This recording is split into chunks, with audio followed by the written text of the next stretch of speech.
안녕하세요. 회원 컨설팅 연구소입니다. 인문해답 시간.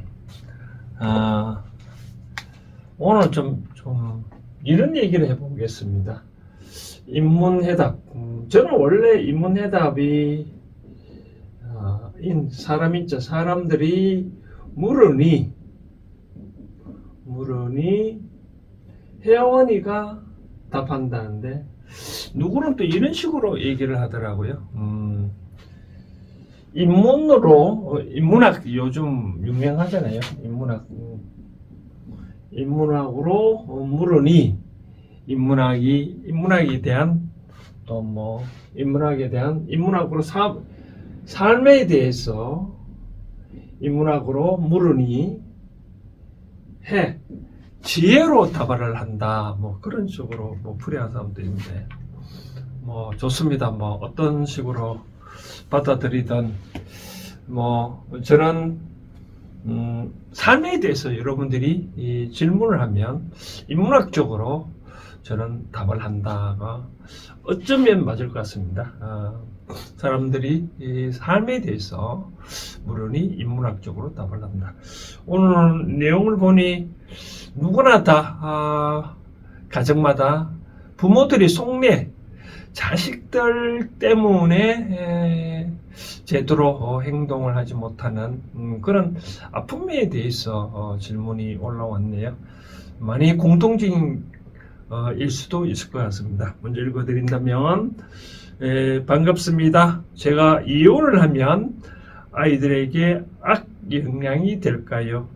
저는 원래 60세 28, 24, 20 그렇게 읽어야 되나요? 28, 24 남매를 둔 엄마입니다. 이때까지는 아이의 혼사 때문에 이혼을 미루었는데 한계에 왔습니다. 집에서 일을 하지 않고 방랑자 생활하는 남편, 더 이상 못 참을 듯합니다. 화목하지 않는 가정사 아이들에게 좋지 않는 영향을 주는 게 너무 싫습니다. 이혼을 해야 될까요? 라고 질문이 올라왔네요. 우리의 과거의 그 부모님들이 특히 뭐 남자를 떠나서 엄마들이 뭐 역할이 과연 뭐였을까? 엄마들이 역할이 뭐였을까? 뭐 이런 얘기 한다고 뭐 기분 나쁘지는 모르겠으나 뭐 우리 할머니의 예를 들자면 우리 아버님을 놓기 전에 고모 지금 영천, 경주, 성주 뭐 네명이 고모 네 분의 딸을 놓고 아버님 놓고 또 다시 또 여동생이 했는데 아버님 놓기 위해서 많은 시댁에서 아들을 못 낳았다고 좀 질책을 받고 또 여러 가지 또 불공도 드리고 해서 드디어 아들을 낳았대요. 그전에는 뭐 딸 낳았다고 해서 오늘 만약에 딸 낳았다 그 다음 날 또 바로 일도 해야 됐다는 아버님을 아들을 놓고 난다면은 딱 진짜로 3주 동안 뭐 요즘 3주 동안 그거 뭐 산후조리를 한다잖아요. 그래서 할머니 얘기 들어보면 진짜 3주 동안 아들 놓고 난 다음에 그렇게 산후조리를 받아봤다라고 하는데 그 다음 또 딸 놓고는 또 뭐 그 다음부터 죄인 받아서 그렇게 삶을 살아왔다는데 이 사람들이 뭘까요? 어떻게 하면 대를 이어야 된다. 우리도 그런 말 있잖아요. 뭐 시집가서 대를 못 이으면 큰일 난다 해가지고 칠거지약 중에 하나다라고 얘기를 하잖아요. 그만큼 우리 한민족은 혈통 보존을 위해서 많이 노력을 한 거죠.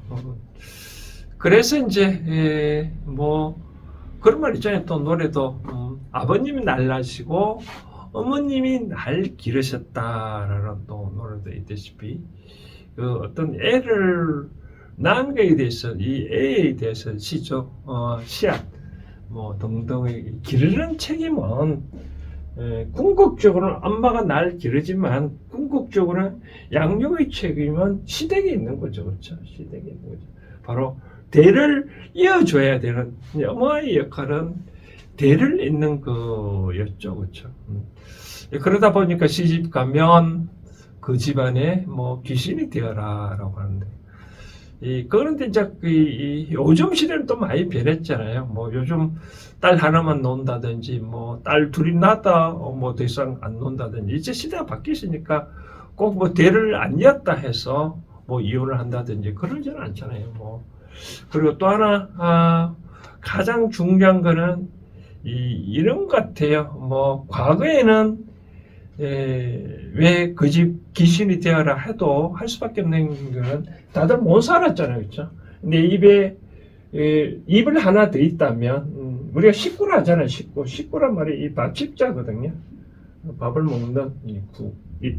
그러니까 식구가 하나 더 늘면 힘들잖아요, 그렇죠? 그래서 시집 가서 그 집에 귀신이 되고 그렇게 또 악착같이 또 집에서 살아야 되는 이유가 이제 그 당시에는 경제적인 활동이 없으니까 먹고 살 게 없잖아요. 쫓겨나오면 친정가가 살겠어요. 그래서 이제 할 수 없이 뭐 아무것도 먹을 것이 없기 때문에 어쩔 수 없이 이제 그 집에서 뭐 이런 안 좋은 꼴 보더라도 뭐 쉽게 안 좋은 꼴이라는 말은 아들을 못 낳았다는 그런. 그래서 아들 못 낳으면 이제 또 뭐 대리모도 데리고 그랬잖아요. 그럼 요즘은 어때요? 시댁에서 부부가 이혼을 해도 당연히 요즘 사회 경제적인 활동을 어떻게 하면 남자보다도 여자들이 더 쓰임새가 많잖아요. 남자는 뭐 주방에 가서 일하라면 하나요? 안 하잖아요. 뭐 주방에 가면 얼마든지 돈 버는 나니까. 저는 그런 생각입니다. 물론 여기 내용이 보니까 애가 아직 이제 20대다, 뭐 혼인 혼사. 여기서 두 가지 문제가 있을 수 있는데, 20대, 이제 20대는 성인이잖아요, 그렇죠? 성인이면 이제 제가 꼭 말씀드렸거든요. 21살까지는 부모가 의견이 반영돼야 되거든요. 근데 21살 지나서부터는 왜 얘기했냐면 21살, 37이 20일 우리가 하자면 내가 3주 동안 산후조리도 한다잖아요. 다 그런 숫자가 있으니까. 자, 성인이니까 내버려 둬야죠. 그렇죠?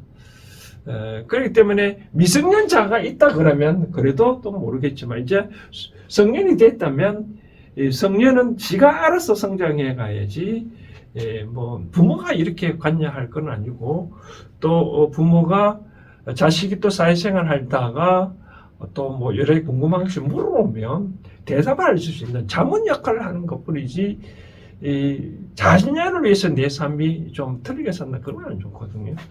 그다음 이제 이혼을 하면 이 자식들한테 악영향을 줄까봐 얘기를 하는데 이런 것입니다. 예를 들어서 저는 그런 생각을 하는데 그렇게 부부지간에 화목한 부모 밑에서 자녀가 있어야 자녀가 올바르게 성장하는 거지 화목하지 않는 그 가정에서 자녀는 올바르게 성장하지 못 자라거든요. 다 보이잖아요. 그래서 진정한 자녀와 이런 문제 되면 자녀하고 대화를 나눠야 되겠죠. 그렇죠? 대화를. 나는 이런 상황에서는 어떻게 했으면 좋을까? 그럼 대화를 나누면 좋은데 굳이 대화를 안 나누더라도 부모는 자식에 대한 거울이잖아요. 그렇죠? 그러니까 내가 행복한 삶을 사는 모습을 보여주는 것이 자녀가 오히려 좋은 거지.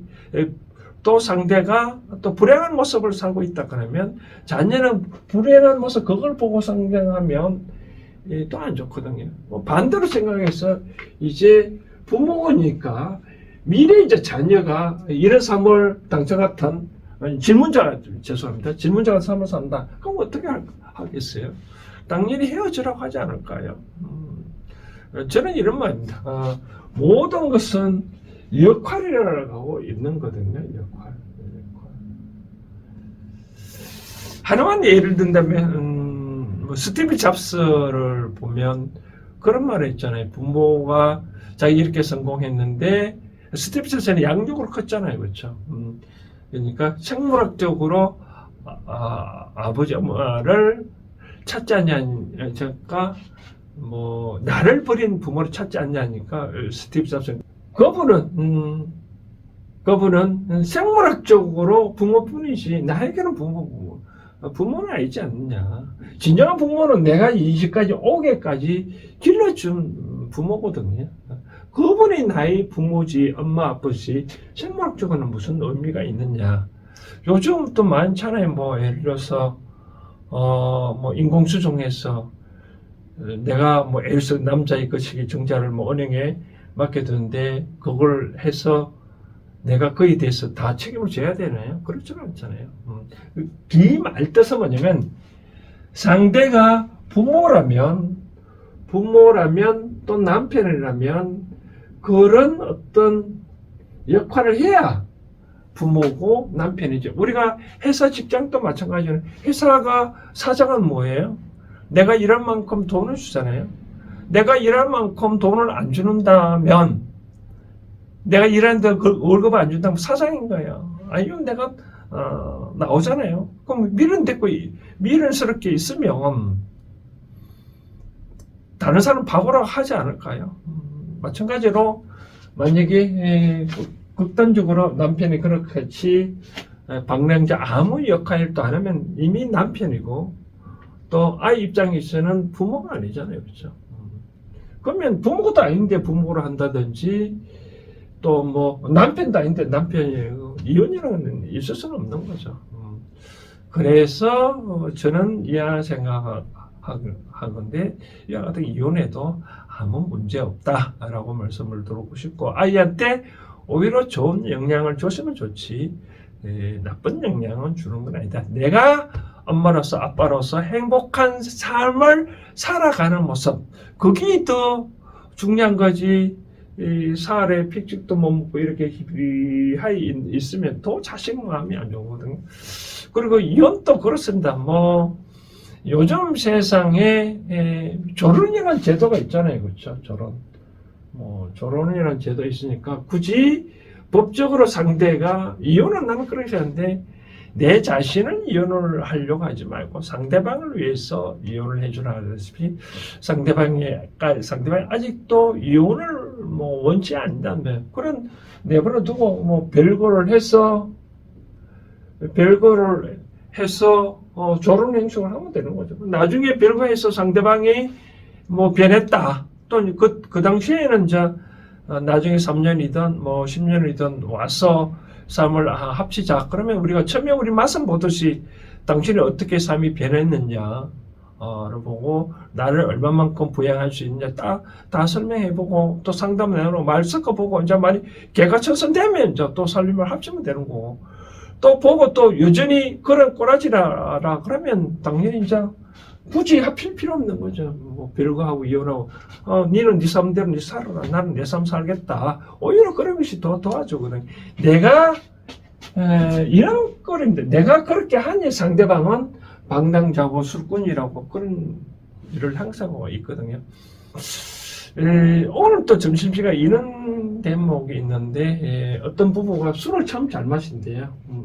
술을 잘 마시는데 남자 그런 얘기 내 와이프도 술을 잘 마시는데 나보다 술 먹으면 나보다 더 먹었으면 더 먹었지 덜 먹지는 않는다 그래요. 그럼 난 이분 남자는 뭐 하루에 소주 서너 병을 꼭 마시거든요. 그럼 여자분이 술 4병 5병 마신 거는 얼마나 많이 마시겠어요. 그렇죠? 그런데 아내는 먹지는 않는데요. 왜 그러냐면 남편이 먹는 거 보고 꼬라지가 보기 싫어서 자기는 안 먹는다. 그러니까 왜 아내가 술 안 먹겠어요. 뭐 남편이 하는 행동 보니 꼬라지 보기 안 먹는 거예요. 그럼 마찬가지 아까 이와 같은 이런 상황에서 내가 그렇게 하니 상대는 그렇게 방랑자고 불황자로 지낼 수밖에 없는 거예요. 내가 당연히 삶을 끊으면 남편의 역할을 안 하고 자식에 대한 부모 역할을 안 하면 당연히 끊으면 이 사람은 그러면 죽든지 뭐든 하겠죠. 죽어도 내 책임일까요? 그러지 않잖아요. 그러니까 이렇게 만든 그런 나의 책임이기 때문에 당연히 내가 일단은 내가 요거 몸에 다치는 거는 약을 먹고 하면 되거든요. 그러면 요게 영혼이 다치면 참 많이 좀 고달픕니다. 그래서 그럴 경우에는 당연히 별거를 해서 관계를 안 하는 게 맞다. 나중에 또 연락이 온다 그러면 뭐 이때는 뭐 자꾸 전화로 괴롭힌다 그러면 참 요즘 많잖아요. 뭐 차단, 뭐 카카오도 차단할 수 있고 문자도 차단할 수 있고 전화도 얼마든지 차단할 기능이 있으니까 차단하고 있다가 나중에 누구 보자 그러면 그걸 만나고 난 다음에 또 아까 말한 대로 면접을 봐서 좋으면 다시 또 뭐 합쳐하고 안 좋으면 뭐 또 사연나로 가고 할 수도 있는 거지. 하여튼 결론적으로 하면 애는 이제 성인이니까 내 삶이 애들한테 어떻게 행복하냐 그런 걸 보여주는 게 진정하게 애들하고 원하는 거지. 그렇게 궁상을 맞고 사는 건 애들은 원치를 않는다. 애보다 애의 삶은 애는 이제 성년이 컸으니까 내 삶이 더 중요하다. 이 땅에 온 이유를 잘 살펴서 그것을 하는 게 더 좋다라고 말씀을 드리고 싶습니다.